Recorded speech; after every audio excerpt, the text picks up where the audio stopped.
Hello, my fellow Americans.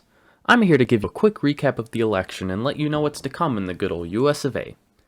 It's November 3rd. Things are looking good for former President Donald Trump. He's leading in a lot of key battleground states, and he holds a meeting where he claims that he has won the election. We were getting ready to win this election. Frankly, we did win this election. His confidence is short-lived, however, because after states start to count mail-in ballots, both Wisconsin and Michigan flip and Joe Biden takes the lead in those states. Election night turns into election week, and Trump's lead shrinks smaller and smaller every day until Biden manages to flip Georgia and Pennsylvania. At this point, Biden has enough projected votes to win the election and is declared the winner of the election by most media outlets. Due to how close the races were in a lot of states, certifying the election results took a very long time. Georgia didn't certify its results until November 20th, which was more than 2 weeks after election night. The Electoral College voted on December 14th, and Biden's win was official.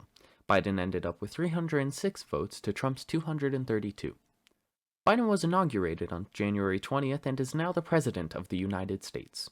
The presidential election wasn't the only election that happened, though. Democrats and Republicans were also fighting for seats in the Senate and the House of Representatives. Polls from early voting had predicted a blue wave, and Democrats were expected to win an easy majority in both houses of Congress.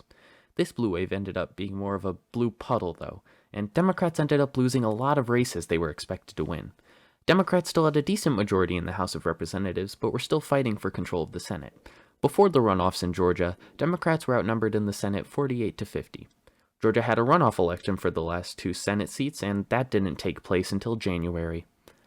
Democratic candidate Jon Ossoff and Democratic candidate Raphael Warnock ended up winning their respective races. With 50 Democrat seats and 50 Republican seats, the Senate was tied, and when a tie happens in the Senate, the vice president gets the tiebreaker vote. With Kamala Harris as vice president, Democrats have a majority in the Senate. Democrats currently have control of the presidency, the Senate, and the House of Representatives. So what does this mean for America? Socialism? Communism? Nope. Democrats plan to address issues like universal health care, COVID relief, police brutality, and climate change, to name a few. But I can assure you a moderate like Joe Biden will not turn the US into the USSR. Of course, I'm not an expert, so please do your own research and get involved in politics. You can't vote, but it's never too early to get educated. There's your rundown of the 2020 election. I've been Jake Reinstein. Thank you, America.